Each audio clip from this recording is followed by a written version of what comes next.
Hendra masuk dan menutup kembali pintu kamar anak perempuan tirinya. Silva tampak masih terbalut selimut, tidak menyadari kehadirannya. Pak Hendra pun duduk di tepi tempat tidur, memandangi wajah Silva yang sedang tidur lelap.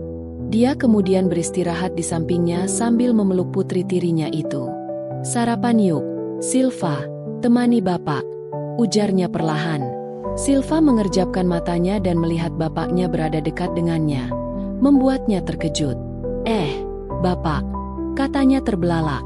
Pak Hendra tersenyum. "Bangun yuk, Silva, temani bapak sarapan." Namun, Silva mengeluh. "Tapi aku malas keluar, Pak." "Kenapa tidak sarapan di luar, Pak Hendra?" Tanpa menjawab, Pak Hendra mulai menikmati sarapannya. Inilah kedekatan yang terjalin antara Silva dan ayah tirinya. Hampir setiap waktu, mereka meluangkan waktu untuk berbagi, terutama saat suami Silva, Hengki, pergi bekerja. Semua ini bermula pada sore itu ketika Silva menerima telepon dari Pak Hendra yang memberitahukan bahwa ia akan berlibur di rumah mereka keesokan harinya. "Bapak kesini, ya? Kayaknya lama. Kamu tidak keberatan, kan?" tanya Silva sambil menemani suaminya menonton TV. "Tidak apa-apa, Silva. Dia kan bapakmu, meski bukan bapak kandung. Dia sudah membesarkanmu sejak ibumu meninggal," jawabnya. "Terima kasih, ya Mas," kata Silva sambil memeluk suaminya. "Iya, tetapi hanya ucapan terima kasih saja," kata suaminya. "Apa yang Mas harapkan?" balas Silva. "Minimal kasih kesempatan satu sesi," balas Hengki. Dia tidak keberatan dengan ajakan suaminya, tetapi setiap kali melakukannya, hanya Hengki yang merasa senang, sementara Silva hanya berpura-pura nyaman demi tidak menyakiti perasaannya. Tidak jarang setelah memberikan nafkah, Hengki langsung terlelap, sedangkan Silva mencari kesenangannya sendiri dengan berlatih menjahit meskipun semua itu tidak seindah saat mereka berdua melakukannya saat baru menikah. Pada awalnya, Silva masih bisa menerima durasi singkat kebersamaan mereka, tetapi seiring berjalannya waktu, terutama setelah 2 tahun pernikahan, Silva semakin sulit menemukan kebahagiaan. Hari itu, setelah mereka menyelesaikan kewajiban, Hengki pun tertidur, dan Silva keluar dari kamar untuk mengambil air minum. Ketika bel pintu berbunyi, Silva berbalik dan menuju pintu depan. Dia membuka pintu dan melihat bapaknya. Pak Hendra sudah berdiri di depan rumahnya. "Bapak!" teriak Silva sambil berlari dan memeluk Pak Hendra, ayah tirinya tersebut. Pak Hendra menyambut Silva dengan senang hati. Sejak kecil, Silva sangat dekat dengan Pak Hendra yang menjadi pengganti ayah kandungnya, terutama setelah ibunya meninggal. Pak Hendra lah yang merawatnya hingga Silva menikah dengan Hengki, dan itu adalah pertemuan terakhir mereka sebelum Silva pindah ke luar kota. "Bagaimana kabarmu, Silva?" "Hengki baik-baik saja, kan?" tanya Pak Hendra saat berjalan menuju kursi ruang tamu. "Mas Hengki baik, Pak. Bapak sendiri bagaimana?" jawab Silva. "Bapak baik, kok. Maaf baru bisa kesini sekarang," ujarnya. "Oh ya, kenapa sekarang datang lebih awal? Kan besok mau kesininya?" tanya Silva. "Bapak mau memberi kejutan. Hengki ada di rumah, kan?" "Ada, Pak. Mas Hengki tidur sebentar ya," Silva panggilkan. Beberapa saat kemudian, Hengki pun bangun dan menemui Pak Hendra.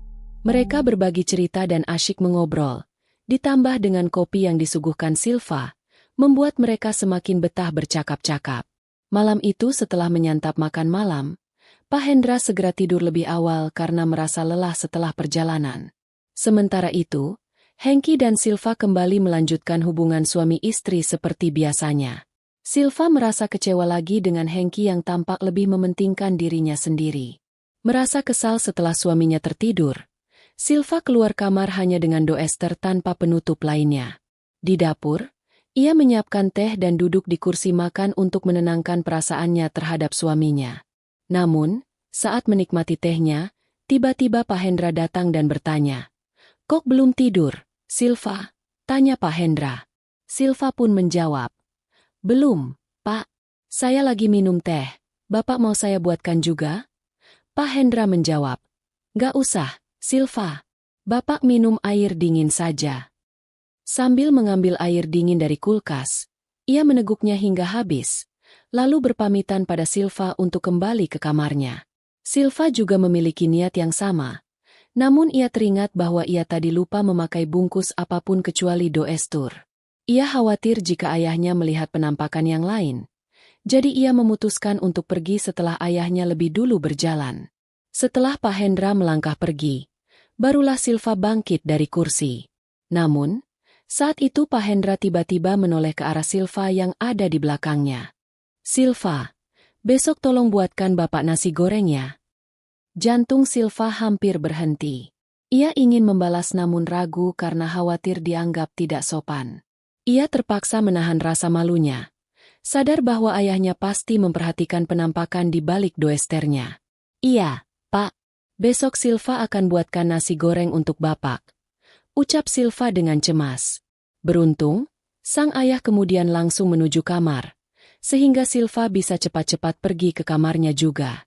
Di dalam kamar, Silva merasa sulit untuk tidur, terutama karena ia sempat melihat jakun ayahnya bergerak naik turun saat memperhatikan penampakan di balik doesternya. "Gimana ya aku menghadapi Bapak besok?" gumamnya pelan sambil menyalahkan diri sendiri. Pagi pun tiba. Sebelum Hengki dan Pak Hendra bangun, Silva sudah berada di dapur, tentunya setelah mandi dan berpakaian rapi. Kenangan kecerobohannya semalam masih menghantuinya. Saat ia sedang membalik nasi goreng sambil melamun, Silva terkejut ketika Pak Hendra tiba-tiba muncul di sampingnya. "Oh, Bapak, tunggu ya, bentar lagi matang." Pak Hendra mengangguk dan duduk di kursi menunggu Silva menyelesaikan masakannya. Ia sibuk menggulir layar ponselnya, meski sesekali melirik putrinya yang tampak sangat gugup, dan hal itu membuat Pak Hendra tersenyum kecil. Belum lagi saat ia teringat pemandangan luar biasa semalam, liku-liku dan penampakan dari putri tirinya. Ternyata itu istimewa juga. Hanya saja ia memilih untuk tidak memberitahu Silva, khawatir jika itu akan membuatnya malu atau bahkan dinasihati. Tak lama setelah itu, Hengki datang dan ikut menunggu masakan istrinya selesai. Sambil menunggu, Hengki dan Pak Hendra terlibat dalam obrolan tentang bisnis dan hal lainnya. Setelah Silva selesai menyajikan sarapan, ketiganya pun makan bersama. Sambil makan, Pak Hendra mengamati tingkah laku putrinya. Dia masih seperti dulu, namun entah mengapa sejak tadi malam, ada sesuatu yang mulai menggoyahkan hati Pak Hendra, terutama rasa hormatnya ketika mengingat penampakan indah putri tirinya. Hari-hari berikutnya, Hengki lebih sibuk dengan pekerjaannya. Selama Hengki di kantor, Pak Hendra lah yang lebih sering menemani Silva dalam aktivitas sehari-hari, seperti berbelanja, jalan-jalan, makan di luar, atau mengantarnya kemana saja. Kedekatan mereka semakin erat, membuat Pak Hendra merasakan getaran lain di dalam hatinya. Hal ini bukan hanya karena Silva adalah putri yang dirindukannya, tetapi Silva telah berubah menjadi sosok wanita yang menarik perhatian Pak Hendra. Sebuah perasaan yang sudah lama hilang sejak istrinya yang tercinta, Ibu Silva, meninggal dunia. Pak Hendra tahu bahwa perasaan itu seharusnya tidak ada, namun untuk menyingkirkannya tidaklah mudah, sehingga ia pun membiarkan perasaan itu mengalir secara alami kepada putri tirinya. "Silva, kamu lihat tidak baju Bapak yang warna biru? Mungkin ada di lemari suamimu setelah selesai laundry," kata Pak Hendra suatu pagi setelah mandi. "Sebentar, Silva carikan ya, Pak." Silva pun segera mencari di laci lemari Hengki. Di antara tumpukan CD milik suaminya terlihat ada satu CD yang berwarna cerah. Silva sangat sadar bahwa Hengki lebih menyukai yang berwarna gelap. Ia mengambil CD tersebut dengan rasa cemas. Entah mengapa, ia mulai memikirkan hal-hal yang aneh. Ia mengamati CD dengan seksama. Ternyata CD itu lebih besar dari CD suaminya. Apakah itu menunjukkan bahwa CD itu lebih istimewa? "Ah, apa yang aku pikirkan ini?" gumamnya, berusaha untuk tidak berpikir aneh. Ia segera membereskan tumpukan CD tersebut dan keluar sambil membawa CD milik bapaknya. "Pak, ini CD-nya?" tanyanya saat berada di kamar bapaknya. Ia menyerahkan CD itu sambil menundukkan kepala. "Oh, iya benar, terima kasih ya," balas bapaknya. Silva pun mengangguk dan keluar dari kamar dengan wajah yang memerah. Juga saat bertemu dengan Pak Hendra yang entah kenapa terlihat sendiri ketika Silva menyerahkan CD itu padanya. Beberapa hari kemudian, Hengki berencana untuk mengambil cuti selama 3 hari untuk mengajak istrinya dan bapak mertuanya berlibur. Hengki merasa tidak enak pada Pak Hendra yang sedang berada di rumahnya sementara ia sibuk bekerja setiap hari. Mereka memutuskan untuk pergi ke tempat yang sejuk di daerah pegunungan dengan kebun teh yang mengelilingi sekitar penginapan, seolah memberi rasa sejuk bagi mata mereka.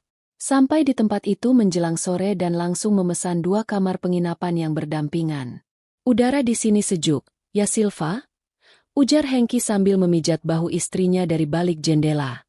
"Iya mas, besok pagi kita jalan-jalan, ya?" "Iya, kalau tidak dingin, soalnya aku alergi." "Iya, iya. Lalu kalau besok pagi ternyata dingin, kamu sama bapak saja. Aku di sini selimutan takut sakit nanti," kata Hengki. Silva hanya tersenyum berusaha mengerti situasi suaminya. Memang sejak pagi, suhu di daerah tersebut terasa dingin. Hengki terus terbungkus dalam selimut bahkan ketika Silva ingin pamit pergi jalan-jalan Hengki terpaksa tidak ikut. Sambil merapikan jaket, Silva pun meninggalkan kamar dan mengetuk pintu kamar ayah tirinya lalu mereka berjalan keluar dari penginapan. "Dingin banget ya, Pak?" kata Silva setelah berjalan beberapa lama. "Iya, wajar suamimu tidak ikut, Silva," sahut ayahnya. "Iya Pak, Mas Hengki alergi dingin, biar saja daripada sakit nanti." Keduanya kemudian masuk ke sebuah kedai minuman yang cukup luas. Silva memesan 2 cangkir kopi untuknya dan ayahnya. Melihat putrinya yang kedinginan, Pak Hendra mengambil inisiatif untuk menggenggam tangannya. Segera Silva merasakan kehangatan. Suasana terasa romantis dan Pak Hendra tidak menyia-nyiakan kesempatan itu untuk menatap wajah putri tirinya. Namun, seiring berjalannya waktu, tangan Silva kembali terasa dingin seiring dengan detak jantungnya yang berdebar cepat. "Ini tidak mungkin," pikirnya. Ia tidak tahu mengapa, tetapi pagi itu perasaannya campur aduk bahkan lebih kuat dari sebelumnya. Setelah menikmati kopi, mereka mulai berkeliling ke tempat wisata di sekitarnya. Silva tidak melewatkan bermain air di bawah air terjun dan Pak Hendra tentu sangat bersemangat menemani putrinya, berharap akan ada momen romantis lagi seperti sebelumnya. Silva melipat celana jeansnya hingga ke betis, dan hal itu langsung menarik perhatian Pak Hendra. Ia berjalan di belakang Silva yang berdiri di atas batu, kemudian memijat punggung putrinya yang membuat Silva merasa nyaman. Namun, sambil memijat, Pak Hendra justru mencari-cari keindahan di depan mereka. Selama Silva tidak protes, ia terus melanjutkannya. Tanpa terasa, pakaian mereka basah karena percikan air, tetapi pelukan Pak Hendra membuat Silva Yuni melupakan dinginnya air di sana. Pak Hendra memanfaatkan momen itu untuk memberikan sambutan kepada putrinya, dan ketika Silva menatapnya, Pak Hendra langsung menempelkan mulutnya. Silva terkejut dan merasa malu, tetapi pikirannya justru menerima dengan bahagia. Gerakan singkat itu membangkitkan keinginan dalam dirinya untuk sesuatu yang selama ini ia rindukan. Terlalu larut dalam perlakuan ayahnya, Silva tidak sadar terpleset dan terkilir, yang membuat kakinya kesakitan saat melangkah. Mau tidak mau, akhirnya Silva digendong Pak Hendra kembali ke penginapan dengan panik. Pak Hendra berlari tanpa peduli dengan tatapan orang lain. "Kita pulang sekarang," kata Pak Hendra, setelah membuka pintu kamar. Hengki, yang baru saja terbangun, terkejut melihat istrinya digendong oleh ayah mertuanya. "Loh, Silva, kenapa ini, Pak?" Kakinya terkilir. "Tolong bukakan pintu mobil belakang, ya." Beberapa menit kemudian, mereka keluar dari lokasi wisata. Hengki yang menyetir segera melaju ke rumah tukang urut yang pernah ia kunjungi sebelumnya. Sesampainya di sana, Pak Hendra sigap menggendong Silva. Kemudian Hengki menceritakan mengapa ia datang ke tempat urut tersebut. Perempuan tua yang mengurut kaki Silva segera menjalankan tugasnya. Setelah drama tangis akibat uratnya yang diperbaiki, membuat Silva bisa melangkah meski belum sepenuhnya normal. Mereka pun melanjutkan perjalanan pulang yang awalnya dianggap menyenangkan, ternyata menjadi kurang nyaman. Namun, baik Silva maupun Pak Hendra sama sekali tidak membagikan kejadian yang sebenarnya karena mereka tidak ingin Hengki berpikir yang tidak-tidak. Pagi itu, Silva masih terbungkus selimutnya dan kembali bersantai setelah Hengki pergi bekerja. Sementara Pak Hendra sarapan sendirian. Dia tampak mencari keberadaan putri tirinya. Melihat mobil Hengki tidak ada, ia pun melangkah menuju kamar Silva dan mengetuk pelan, tetapi tidak ada jawaban. Akhirnya, ia mencoba membuka tombol pintu yang kebetulan tidak terkunci, lalu memasuki kamar dan menutup pintu di belakangnya. Ia mendapati Silva terbungkus selimut membelakanginya. Pak Hendra lantas duduk di tepi tempat tidur dan mengamati wajah Silva yang tertidur lelap. Dia kemudian beristirahat di samping putri tirinya sambil mengajaknya sarapan. "Silva, temani Bapak sarapan," ucapnya perlahan. Silva membuka matanya dan terkejut melihat ayahnya ada di sampingnya.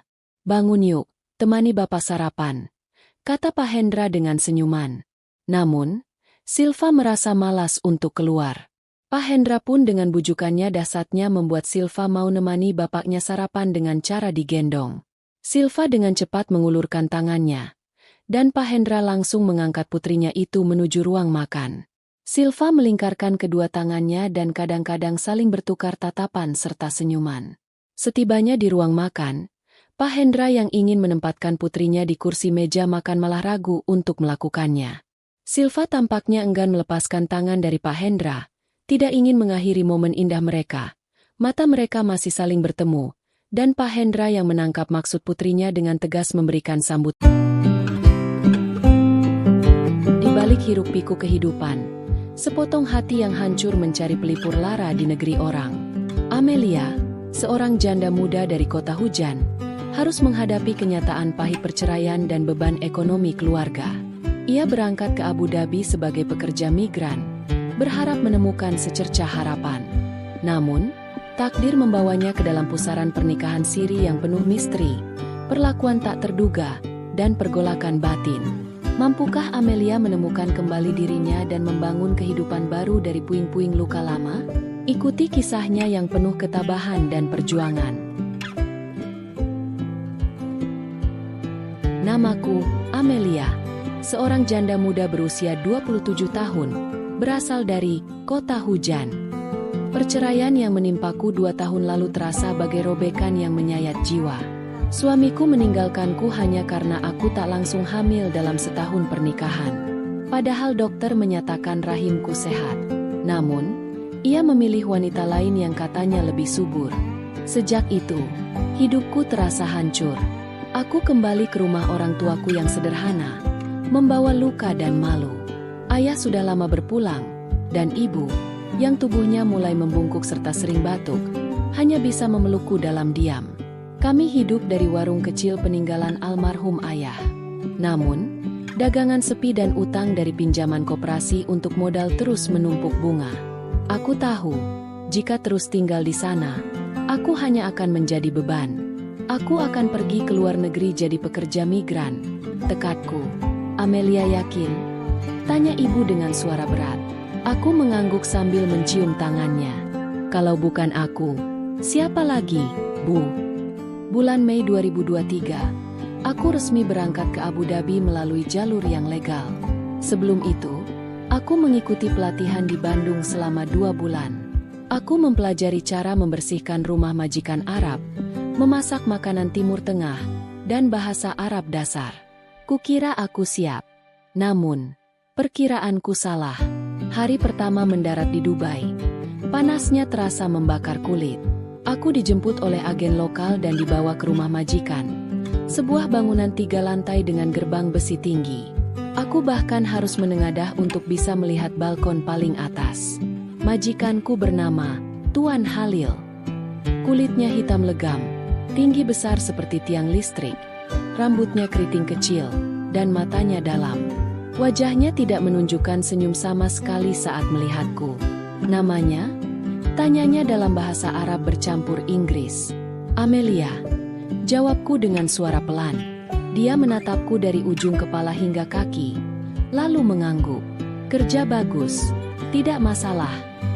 Sejak hari itu, aku mulai menjalani hidup sebagai pembantu rumah tangga.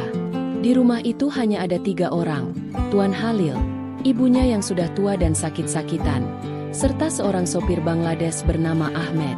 Tuan Halil belum punya anak. Istrinya sedang kembali ke negaranya. Konon karena mereka bertengkar hebat soal keturunan. Aku melakukan semuanya. Menyapu, mengepel, mencuci, bahkan mengurusi ibunya yang rewel. Namun, aku bersyukur karena Tuan Halil tak pernah berkata kasar.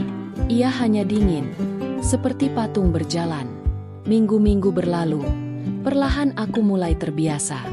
Namun, satu malam, segalanya berubah. Malam itu, aku sedang mencuci piring di dapur ketika Tuan Halil memanggilku. "Amelia, ke ruang tamu sekarang." Aku membersihkan tanganku dan segera berjalan menuju ruang tamu. Di sana ia duduk dengan mengenakan jubah panjang. Wajahnya serius. Di sampingnya ada dua orang lelaki tua berjubah putih dan sorban. Mereka tampak seperti tokoh agama. "Ada apa, Tuan?" Dia menatapku lama, lalu mengucapkan kata-kata yang membuat tubuhku lemas. "Aku ingin nikah siri denganmu. Mulai malam ini." Aku pikir aku salah dengar. "Ah, apa, Tuan?" Dia mengangguk. "Istriku sudah kembali ke negaranya. Dia tak akan kembali. Aku butuh perempuan yang bisa melayaniku, bukan hanya sebagai pembantu." Hatiku bergetar. "Tapi, aku hanya pembantu." Salah satu lelaki tua itu bicara, "Ini demi kehormatan. Daripada zina, lebih baik halal. Kamu perempuan baik. Kami sudah lihat kamu sabar dan patuh. Tidak ada paksaan. Tapi kami minta kamu pertimbangkan." Tuan Halil menambahkan, "Kau tetap digaji. Bahkan lebih. Rumah ini akan jadi milikmu juga. Ibu tidak keberatan." Aku hanya bisa terdiam. Dunia terasa berputar. Aku ingin menolak. Tapi aku tahu, jika aku kabur, aku tak punya tempat. Jika aku pulang, utang ibuku tetap menanti. Aku tak punya pilihan. Malam itu aku menangis di kamar. Aku tidak tidur. Aku hanya memeluk bantal, meratapi nasib. Namun di pagi harinya, aku bangun dengan satu keputusan. Demi ibuku, demi hidupku, aku akan terima. Meski hatiku menjerit. 3 hari kemudian, akad nikah siri dilakukan di ruang tamu. Aku mengenakan abaya putih pinjaman. Tuan Halil duduk di sampingku. Tangannya besar, terasa dingin saat menyentuh punggung tanganku. Suaranya lantang saat mengucap ijab kabul. "Kabil tunika hawatasiwa." Aku hanya menangis dalam hati. Hari itu, aku resmi menjadi istri kedua majikan Arab berkulit hitamku. Tidak ada pesta, tidak ada kebahagiaan. Hanya perasaan asing yang menggantung di dadaku. Dan malam itu adalah malam pertama kami. Aku menggigil saat masuk ke kamar lantai 2. Kamar besar itu gelap. Hanya lampu tidur menyala. Di atas ranjang, Tuan Halil duduk sambil membuka jubahnya perlahan. "Amelia," katanya, "sekarang kau istriku. Tidak ada yang perlu ditakutkan." Tapi aku takut. Sangat takut. Aku berdiri kaku di tepi ranjang. Dia bangkit dan mendekatiku. Tubuhnya besar. Bayangannya menutupi cahaya. Aku bisa mencium aroma tubuhnya, maskulin dan asing. Dia membelai rambutku, lalu mulai melepas kerudungku. "Tenang, aku tidak kasar," ucapnya. Namun saat ia mulai menyentuhku lebih dalam, aku tahu, aku salah. Malam pertama di negeri orang. Malam itu, kamar terasa seperti lubang yang menelanku hidup-hidup. Suasana sunyi. Tidak ada suara kecuali detak jantungku yang berdegup kencang. Aku, Amelia, berdiri gemetar di hadapan pria besar itu. Suamiku sekarang, secara hukum agama. Tapi hatiku masih belum bisa menerima kenyataan ini. Tuan Halil menghampiriku perlahan. Wajahnya tak berubah, datar, tak menunjukkan gairah, apalagi kelembutan. Tapi mata itu menyala seperti bara. Begitu ia menatapku, aku merasa seperti rusa yang terjebak dalam bidikan senapan pemburu. "Aku tak akan menyakitimu," katanya dalam suara berat dan dalam. Tapi jantungku justru makin berdebar. Dia menyentuh pipiku. Jemarinya kasar, panas. Aku menutup mata. Tubuhku menegang. Aku tidak siap. Tidak seperti ini. Duduk. Perintahnya sambil menepuk sisi ranjang. Aku menurut. Walau lututku gemetar. Dia membuka jubahnya. Dan disitulah tubuhku membeku. Tubuhnya besar, berotot, dan kulit hitamnya tampak mengilap oleh lampu tidur yang temaram. Tapi bukan itu yang membuatku syok. Di balik jubah itu, dia mengenakan pakaian kulit ketat, berwarna hitam, dengan rantai logam melilit di bagian dadanya. Seperti kostum aneh dari film-film barat yang pernah kulihat sekilas saat di warnet dulu. Aku menahan napas. "Tuan, itu apa?" Dia menatapku, lalu berkata pelan. Aku terbiasa dengan gaya barat, gaya dominan. Aku tak memaksa, tapi kau harus belajar menerima. Ini malam pertamamu, tapi bukan malam pertamaku. Aku ingin lari, aku ingin berteriak, tapi aku terjebak. Dia mengambil kotak kayu dari bawah tempat tidur, lalu membuka isinya. Di dalamnya ada benda-benda yang tidak kupahami. Tali panjang, kain penutup mata, benda logam kecil, dan semacam cambuk kecil. Tidak semua harus digunakan, katanya. Tapi aku ingin kau tahu bahwa aku tidak seperti pria-pria biasa.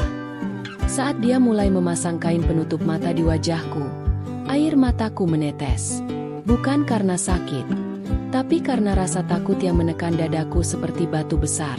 Aku merasa seperti boneka kayu, tak punya kuasa. Malam itu terasa seperti berjam-jam. Dia tidak menyakitiku secara fisik, tidak memaksaku sampai berdarah. Tapi perlakuannya, cara dia memperlakukan tubuhku, seperti properti, seperti eksperimen, membuat jiwaku menjerit. Aku tidak bisa menatap wajahnya. Aku hanya bisa menatap langit-langit kamar, menahan napas, dan mengucap istighfar dalam hati. "Sudah," katanya akhirnya, melepaskan kain dari mataku. Aku menangis dalam diam. Dia tak berkata apa-apa lagi, hanya berbaring di sisi ranjang, lalu memejamkan mata dan tidur seperti tak terjadi apa-apa. Aku bangkit, mengambil mukena, dan masuk ke kamar mandi. Aku menangis di lantai dingin sambil bersujud. Ya Allah, kenapa aku harus mengalami ini? Aku tak bisa tidur malam itu. Esok paginya, aku seperti mayat hidup. Aku tetap bangun pagi, membuatkan sarapan untuk ibunya, menyapu, dan mencuci pakaian. Tapi hatiku kosong. Setiap kali aku melihat ke arah kamar atas, tubuhku gemetar sendiri. Tuan Halil tetap bersikap dingin, seakan tak terjadi apa-apa. Dia hanya bilang, "Kau istri yang baik. Tidak semua wanita bisa menuruti seperti semalam." Aku terdiam. Dalam hati aku berkata, bukan karena aku kuat, tapi karena aku tak punya pilihan. Hari-hari berikutnya berjalan seperti kabut. Setiap malam, aku naik ke kamarnya dengan jantung gemetar. Kadang dia hanya menyentuhku. Kadang dia meminta hal-hal aneh yang tak bisa kuceritakan. Tapi aku patuh. Karena setiap kali aku ragu, aku teringat wajah ibu di kota hujan. Ibu yang menungguku mengirim uang untuk berobat. Tuan Halil mulai memberiku hadiah. Kalung emas, parfum mahal, bahkan ponsel baru. Tapi tak ada satupun yang bisa menambal luka di hatiku. Aku hanya merasa seperti pembantu yang dibungkus label istri. Suatu hari, aku melihat sesuatu yang membuat jantungku hampir berhenti. Aku sedang membersihkan kamar Tuan Halil saat menemukan album foto di laci mejanya. Rasa penasaran membawaku membukanya. Dan di sanalah kulihat gambar-gambar Tuan Halil dengan berbagai perempuan, bule, Arab, bahkan wanita Asia. Semuanya mengenakan kostum aneh. Semuanya seperti foto-foto dari dunia yang asing bagiku. Kupandangi satu persatu dengan dada sesak. Aku bukan yang pertama. Aku mungkin juga bukan yang terakhir. Saat itu aku tahu, pernikahan ini bukan cinta, bukan juga ibadah. Ini hanya permainan baginya. Beberapa minggu kemudian, istri pertamanya kembali. Wanita Arab tinggi dan angkuh. Namanya Yasmin. Dia datang dengan membawa koper dan wajah masam. Dia menikah lagi dengan pembantu. Katanya dengan nada tajam sambil menunjuk ke arahku. Tuan Halil hanya diam. Yasmin memelototiku seolah aku kutu busuk. Aku tidak akan tidur di rumah ini selagi perempuan ini masih ada. Hari itu, pertengkaran besar terjadi. Ibu Tuan Halil jatuh pingsan karena mendengar keributan. Aku ikut membantu memanggil dokter. Setelah itu, Tuan Halil memanggilku ke ruangannya. Mulai sekarang, kau tidur di lantai 3. Aku akan mengaturnya. Jangan khawatir. Aku hanya mengangguk. Aku tahu, gelombang besar baru saja mulai. Hari-hari berikutnya seperti mimpi buruk yang tak kunjung selesai. Yasmin tak pernah berhenti memelototiku. Dia bahkan beberapa kali menggeledah tasku dan memaki dalam bahasa Arab yang kasar. Tapi aku diam, karena aku tahu, jika aku melawan, aku bisa diusir. Dan jika aku diusir, aku pulang tanpa hasil. Aku bertahan, tapi batinku terus retak. Aku mulai mencatat semua kejadian malam demi malam di buku kecil yang kusembunyikan di balik tumpukan handuk. Disitulah aku mencurahkan semua luka, semua ketakutan, dan semua rasa jijik yang terpendam. Hanya di sana aku bisa jadi diriku sendiri. Sampai suatu malam, Tuan Halil membacanya. Dan semuanya berubah. Rahasia terbongkar. Luka terbuka. Malam itu aku baru selesai membersihkan dapur ketika Tuan Halil berdiri di ambang pintu kamarku di lantai 3. Wajahnya tak seperti biasanya. Bukan datar, tapi dingin. Mengandung bara yang siap meledak. Tangannya memegang sebuah buku kecil warna coklat tua. Hatiku langsung mencelos. Itu buku harianku. Aku menemukannya di bawah tumpukan handuk. Katanya dalam bahasa Arab yang jelas, pelan namun menusuk. Kau pikir aku tak bisa baca tulisanmu? Aku gunakan penerjemah Google. Semuanya terbuka. Aku tercekat. Tubuhku lunglai. Aku ingin bersimpuh, minta maaf. Tapi mulutku terkunci. Jadi selama ini, lanjutnya, kau jijik padaku? Kau hanya berpura-pura? Dan kau bilang aku bukan suami, tapi seperti penyiksa. Aku menunduk. Air mataku jatuh tanpa bisa dicegah. Dia melempar buku itu ke arahku.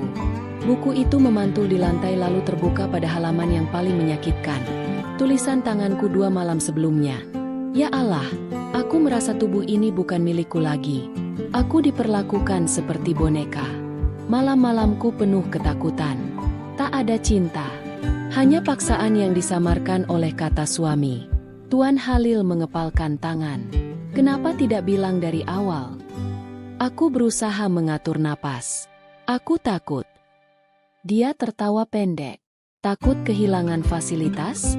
Takut tak bisa kirim uang ke ibumu? Takut kembali jadi janda miskin di kampungmu? Kalimat itu seperti tamparan keras. Aku mendongak pelan. Mata kami bertemu. Untuk pertama kalinya, aku berani bersuara meski terbata. Aku tidak pernah minta pernikahan ini. Aku hanya pembantu yang terjebak dalam permainan tuan rumah. Aku menurut karena tidak punya tempat lain. Tapi aku tetap manusia. Aku punya rasa takut, trauma, dan luka. Tuan Halil mendekat. Tapi kali ini tidak dengan aura mendominasi. Matanya tak lagi merah. Seperti ada luka juga di dalam dirinya.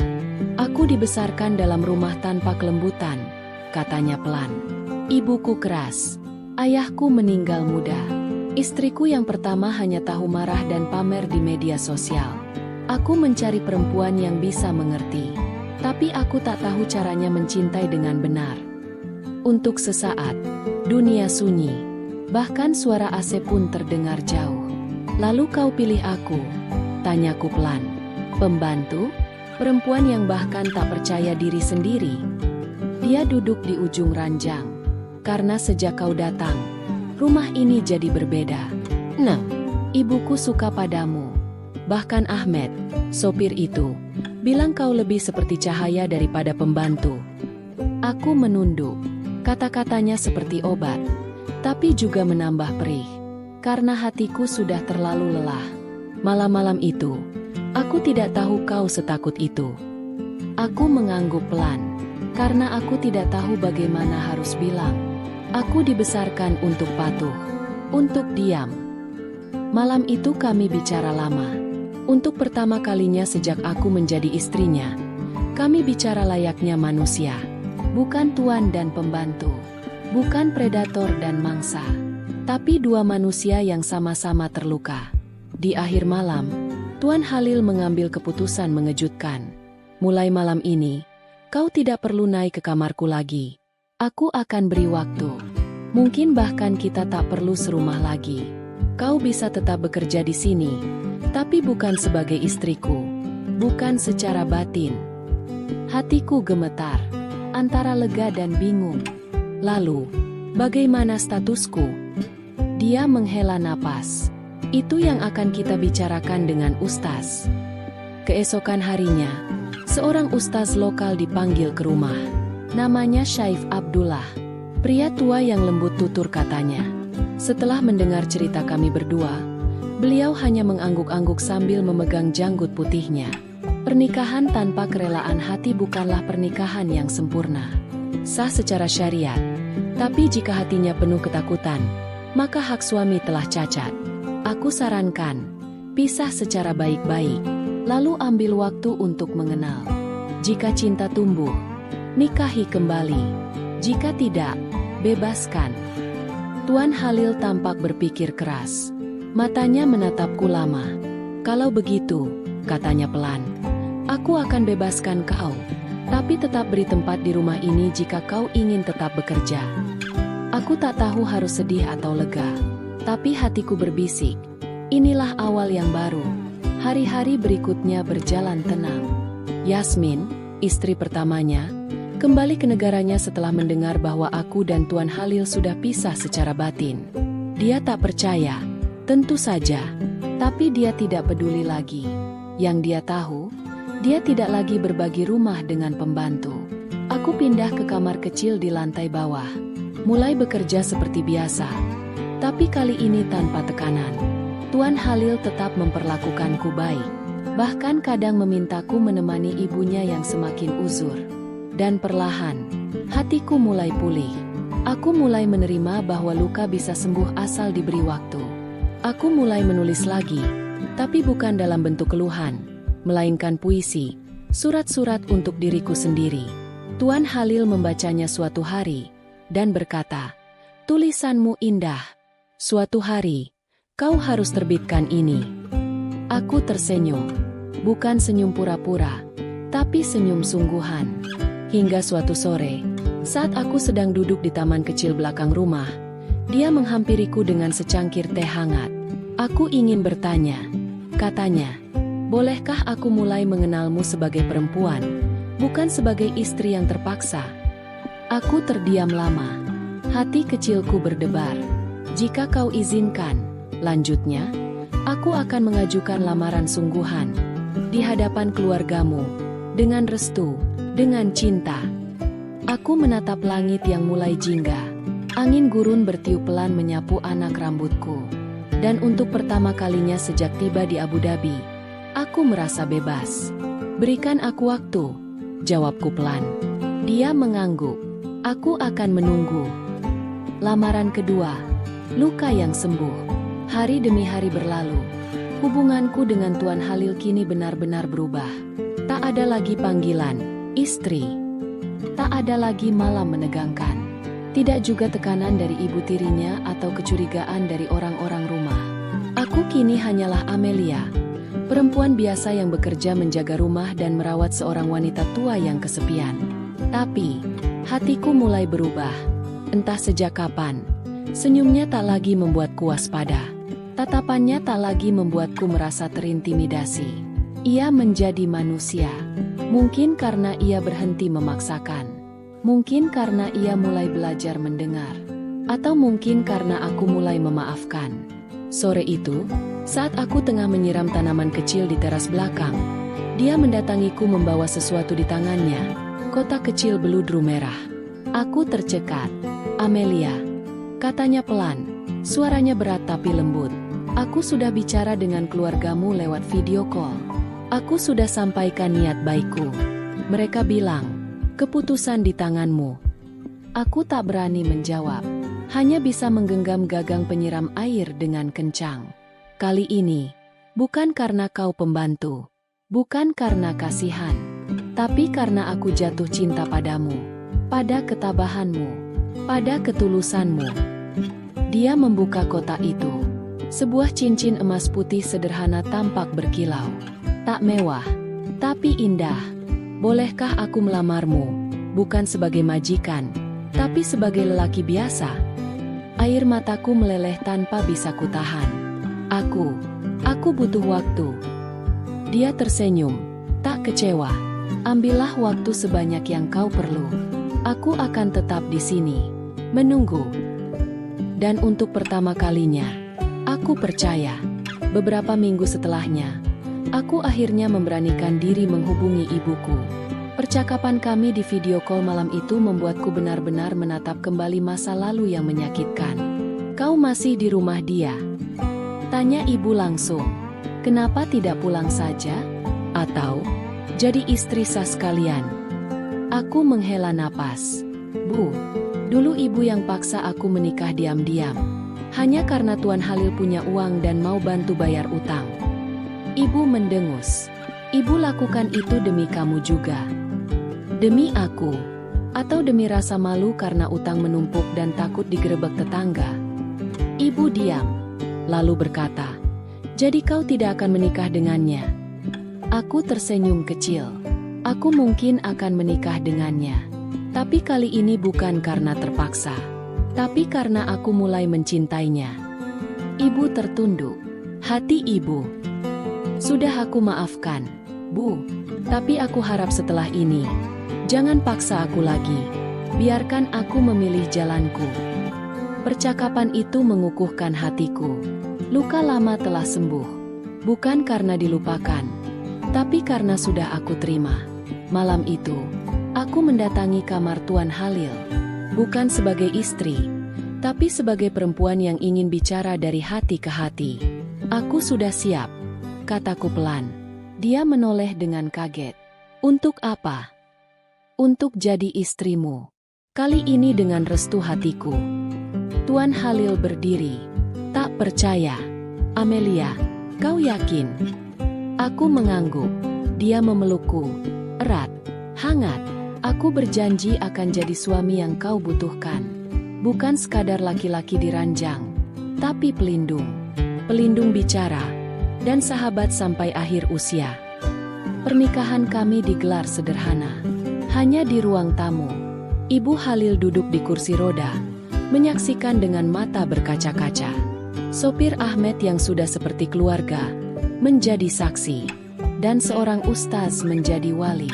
Tak ada pesta, tak ada gaun putih mewah. Hanya aku, dalam gamis hijau zamrud sederhana dan cincin kecil di jari manis. Tapi bagiku, itulah hari pernikahan paling suci. Karena untuk pertama kalinya, aku menikah bukan karena keterpaksaan, tapi karena cinta. Hari-hari setelahnya, hidup kami jauh berbeda. Tuan Halil membangun usaha kecil ekspor kurma organik. Ia memintaku ikut mengelola. Kami bekerja bersama, berbagi lelah, dan sesekali saling bercanda. Kami kini bukan lagi medan pertempuran, tapi tempat untuk berbagi cerita, harapan, dan doa. Ia tak lagi agresif, justru penuh kelembutan. Ia tak ragu mencium keningku setiap pagi atau memasak sarapan jika aku kelelahan. Terkadang aku masih terbangun tengah malam, dibayang-bayangi masa lalu yang kelam. Tapi kini ada tangan hangat yang menggenggamku. Suara berat yang berbisik, "Kau aman, Amelia. Aku ada." Dan aku percaya. Satu pagi di musim dingin, aku merasa mual dan pusing. Kukira hanya karena telat makan. Tapi setelah diperiksa ke dokter, hasilnya membuatku tak mampu menahan air mata. "Aku hamil," kataku pelan pada Halil. Ia terdiam sejenak, lalu memelukku seerat mungkin. "Alhamdulillah, anak kita." Air mata kami menyatu, bukan karena takut, tapi karena syukur yang dalam. Aku, Amelia, mantan pekerja migran dari kota hujan yang pernah menikah karena terpaksa, kini akan menjadi ibu dari cinta yang tumbuh dari luka dan sembuh karena keikhlasan. Rumah yang kutemukan di hati lelaki hitam itu.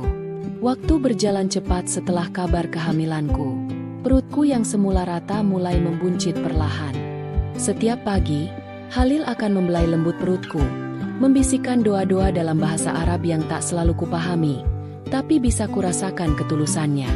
Kalau anak kita perempuan, katanya suatu pagi sambil menyuapiku roti gandum, aku ingin namanya mengandung arti kekuatan. Karena ibunya perempuan paling kuat yang pernah kutemui. Aku tertawa kecil. Kalau laki-laki, dia menatapku dan tersenyum. Aku ingin namanya berarti cahaya. Karena dia datang di saat aku benar-benar butuh petunjuk hidup. Kami menyepakati satu hal. Anak ini akan tumbuh tanpa tekanan, tanpa paksaan. Ia akan mengenal cinta, bukan ketakutan. Ia akan diajari menghargai perempuan, bahkan dari ibunya sendiri. Hubunganku dengan keluarga di kota hujan pun membaik. Ibu kini lebih sering menanyakan kabarku dengan nada yang tulus. Bukan karena butuh uang, tapi karena rindu. Amelia, katanya di telepon satu malam, ibu banyak salah, tapi ibu bangga padamu sekarang. Kau bisa lewati semuanya dan jadi perempuan yang kuat. Aku menahan tangis. Aku bukan kuat, Bu. Aku hanya mencoba bertahan dan Allah beri jalannya. Ibu menangis. Kami menangis. Untuk pertama kalinya, aku merasa benar-benar diakui. Hari-hari kehamilan membuatku lebih banyak di rumah. Halil pun begitu. Ia mengurangi waktu kerja agar bisa menemaniku lebih lama. Bahkan pernah satu malam, dia menyiapkan air hangat dan menggosok kakiku dengan minyak zaitun sambil bercerita tentang masa kecilnya. Dulu aku sering diejek karena kulitku hitam, katanya. Mereka panggil aku anak Afrika yang nyasar di Timur Tengah. Tapi kau tahu, kulit ini justru yang mengajariku sabar. Aku menggenggam tangannya erat. Aku mencintai kulitmu. Bahkan saat pertama kali kita menikah dan aku belum bisa berkata jujur, warna kulitmu satu-satunya hal yang tak membuatku takut. Dia terdiam. Serius? Aku mengangguk. Karena aku lihat kejujuran dalam matamu. Hanya, waktu itu, kamu belum tahu caranya menunjukkan cinta. Anak kami lahir di musim semi. Seorang bayi perempuan mungil dengan kulit coklat bersih seperti ayahnya dan bibir kecil yang terus bergerak seperti sedang menggumam doa. Kami memberi nama Nur Azizah, cahaya yang disayangi dan dihormati. Telinga kanan anak kami diadzani Halil dengan tangisan bahagia yang menetes dari matanya. Dia bergetar tapi suaranya tetap terdengar indah. Dalam hatiku berkata, anakku, semoga kamu kuat seperti aku menjalani kehidupan yang penuh ini. Kini aku menemukan sebuah kehidupan yang begitu indah. Nasihat dan pembelajaran. Setiap luka bisa sembuh.